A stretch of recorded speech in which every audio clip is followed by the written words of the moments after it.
ولی کے پہچاننے کے لیے کرامت شرط نہیں ہے، کرامت ایک ذریعہ ہے، ضروری نہیں ہے۔ کتنے اولیاء ہیں جن کی کرامات ہمارے تک نہیں پہنچی لیکن وہ اللہ کے ولی ہیں۔ سب سے بڑے ولی اس امت کے صحابہ تھے، ان میں سے کتنے کی کرامات ہمارے پاس پہنچی ہیں لیکن ہم انہیں اللہ کا ولی مانتے ہیں۔ تو یہ کوئی شرط نہیں ہے، شرط ایمان اور تقوی ہے، اور باقی احادیث میں مختلف ان کی علامتیں بتائی گئی ہیں۔ الذین اذا رأوا ذکر اللہ، ایمان اور تقوی سے متصف بندگان خدا کی ایک علامت یہ ہے جب تم ان کی صحبت میں بیٹھو تمہیں خدا یاد آ جائے، اللہ کی یاد آنے لگے۔ تو کرامت معیار ولایت نہیں ہے اور شرط ولایت بھی نہیں ہے۔ تھوک کے حساب سے مارکیٹ میں بہت سارے لوگوں کی جعلی کرامات موجود ہیں، تو اولیاء کے لیے ہم عقیدت اور محبت کے جذبات رکھتے ہیں تو پھر مارکیٹ میں 2 نمبر بھی اس کا آئے گا۔ اور ہمیں پتہ ہے غذائی اجناس سے لے کر کے ادویات تک اور دیگر ضروریات زندگی تک کہ اصل کیا ہے اور نقل کیا ہے، تو ہمیں اس میں بھی غور و فکر کرنا چاہیے کہ اصل کیا ہے اور نقل کیا ہے، نہ یہ کہ ہم چند بدطینت لوگوں کی وجہ سے حقیقت کا انکار کر دیں۔ تو آج بھی کچھ لوگ ہیں جو کہتے ہیں جی چھوڑو، ہم نہیں مانتے کرامتوں شرامتوں کو، اس طرح کے لفظ بولتے ہیں، جبکہ کرامت کا من حیث الکرامت انکار کفر ہے۔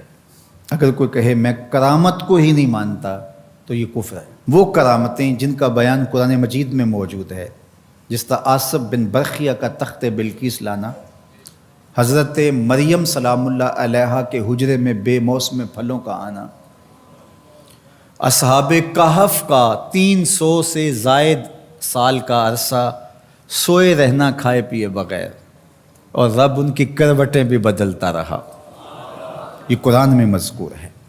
تو اس کا انکار بھی کفر ہے، قرآن کا انکار لازم آتا ہے۔ اگر کسی کرامت کا بیان حدیث متواتر میں ہو تو اس کا انکار بھی کفر ہے، لیکن ایسی کوئی کرامت نہیں جس کا ذکر حدیث متواتر میں ہو۔ البتہ احادیث مشہورہ اور احادیث احاد میں کرامات کا بیان موجود ہے، تو ان کا انکار بھی گمراہی ہے۔ جس طرح وہ 3 لوگ جو غار میں پھنس گئے تھے، انہوں نے پھر دعائیں کی اور پتھر ہٹا، جریج کا واقعہ موجود ہے، صحابہ کی کرامات موجود ہیں، حضرت عمر کے رکے سے دریائے نیل کا چلنا، اس طرح جو مسلمہ بزرگ ہیں ان کی کرامات کا انکار کرنا محرومی ہے۔ لیکن یہ بات بھی ذہن میں رکھے کہ کرامت اللہ کی طرف سے بندے کو دی جانے والی ایک عزت ہے، لیکن ولی کی زندگی کا مقصود رضائے الہی کی طلب ہے، کرامتوں کی طلب نہیں۔ لیکن عمومی طور پہ ہمارے اسٹیجوں کے اوپر اولیاء کے حوالے سے جو بات کی جاتی ہے، بس آپ سننے کے لیے بیٹھے ہیں اور خطیب صاحب نے کان پہ ہاتھ دھرا اور 2-4 کرامتیں سنائی اور چلے گئے، معیار بتایا ہی نہ، جس کے نتیجے کے اندر بہت سارے عوام اس سے غافل ہوتے ہیں۔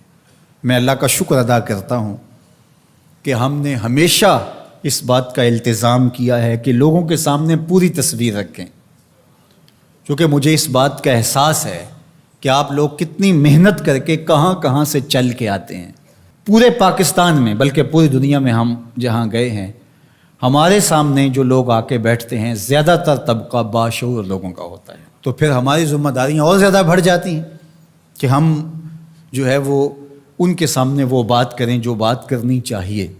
اس منبر سے آپ کو وہ چیز نہیں ملے گی جو عوام کی ڈیمانڈ ہوگی، وہ چیز ملے گی جو عوام کی حقیقی ضرورت ہوگی۔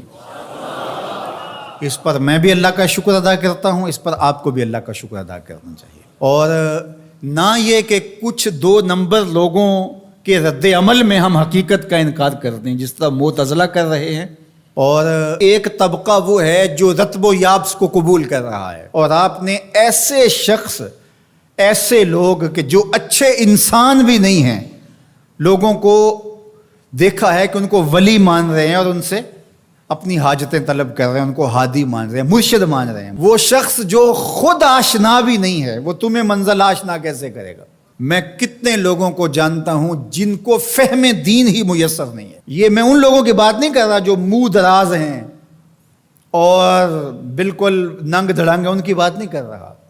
جو بظاہر حلیے میں بھی ہیں ان کا فہم دینی ناقص ہے. کتنے ایسے علماء کو جانتا ہوں ان کی توحید کا تصور ناقص ہے.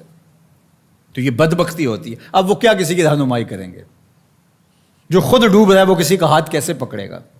لیکن عوام ظاہر ہے ان کے گرد آئے اور ان کا کاروبار چمک رہا ہے، اور کرامتیں ہیں کہ تھوک کے حساب سے بنتی ہیں، اور پھر اس کی مارکیٹنگ کرنے والے بھی ہوتے ہیں، اور پھر اسی بنیاد پر ہی جو ہے وہ ان کا سارا سلسلہ چلتا ہے. اللہ کے ولی یہ نہیں چاہتے کہ ہماری کرامات ظاہر ہوں اور لوگ ہماری طرف لپکیں ہماری کرامت کی وجہ سے. یہ نہیں ہے. الکرامات حیض الرجال.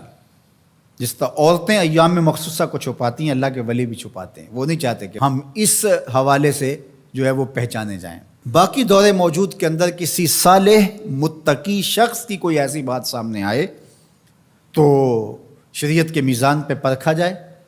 اگر وہ شریعت سے متصادم نہیں ہے تو مان لینے میں کوئی حرج نہیں ہے. لیکن اگر کسی کی سمجھ میں نہیں بھی آتا تو فرق نہیں پڑتا.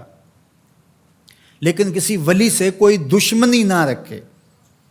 جو کسی ولی سے دشمنی رکھے تو اللہ فرماتا اس کا میرے ساتھ اعلان جنگ ہے، تو وہ پھر شخص محروم کر دیا جاتا ہے.